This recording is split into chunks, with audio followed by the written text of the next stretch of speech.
Hi, everybody. I'm Dr. Molly with Birmingham Pediatrics and Campground Pediatrics, and I want to take a couple more minutes and talk to you today, Monday, March 17th, 16th, about coronavirus and give you some updates about our office and, about the community at large and what's going on.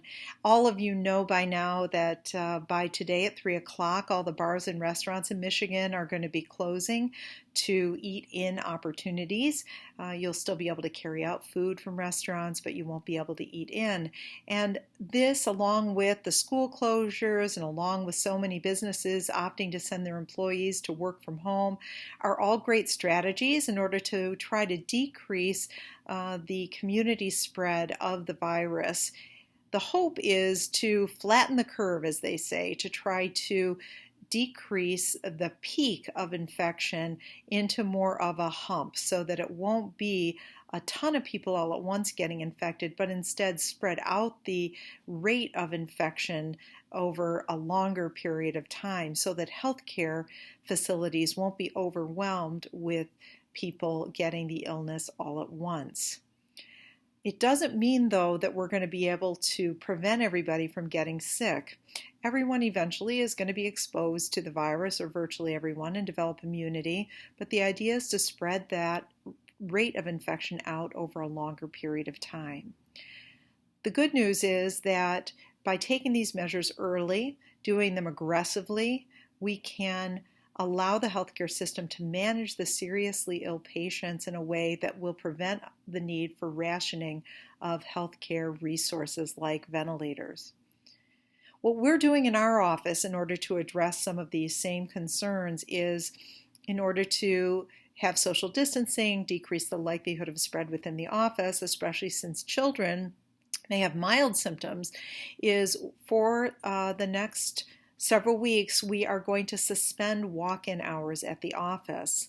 We need to make sure that people aren't just arriving at the office with unclear symptoms and thereby putting other people at risk. So until further notice, walk-ins are suspended. Please call and we will definitely make sure that your needs are met, and whether that's via a telemedicine appointment or still bringing you to the office in a traditional way, we will have your child's needs met. Having said that, telemedicine is going to be a major way in which we're going to be assessing children with any respiratory symptoms, runny nose, cough, fever, sore throat first. Many children may have allergies developing at this time. It's going to be difficult to discern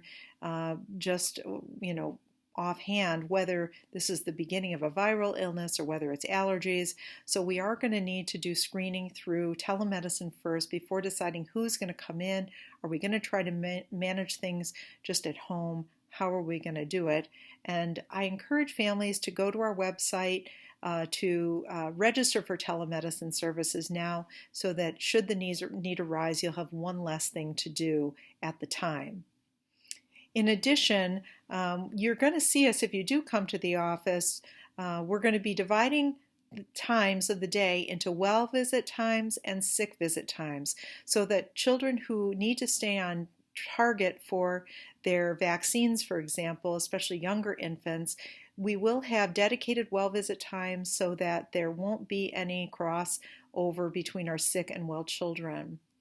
When it is sick visit time, then you may see us walking about the office with our face masks on, with masks or gowns on, gloves on, and this is for both your safety and ours. So if we are going to be seeing your child, even if we suspect it's something as innocuous as allergies or strep throat, until we're certain of that, we are going to be coming to see your child all dressed up. So prepare your child for that. We're going to look a little different. We're going to look a little goofy, but no, we're doing it for your interest and ours during this time. So I don't want people to be panicking. Children don't get particularly ill with COVID, but we do want to try to decrease spread within the community, and that's why we're taking these measures in order to keep everybody safe. That's our goal, and still meet all your needs. We want you to call us first. We are going to be your resource. We are capable of obtaining a COVID test or directing you to the places that you could get it done, but most children may not even need to be tested unless they are in a high-risk category or are going to be exposing people to a high-risk category or are seriously ill themselves. The tests aren't necessarily going to be run on children otherwise. So talk to us first, definitely. We can set up telemedicine appointments. We have great capability that way, and that way we have nothing else. We can give you good guidance and can direct you carefully. As far as play dates and daycare goes, if people have concerns about whether their child should be attending daycare, we do want to do a telemedicine appointment with you and talk through your individual situation and the risks that that potentially has for you and your family and your child. So call and set up that telemedicine visit and we'll talk through that with you. As for play dates, if everybody's well, you don't have high-risk members in your family, then a small 1 or 2 person play date is probably fine for now.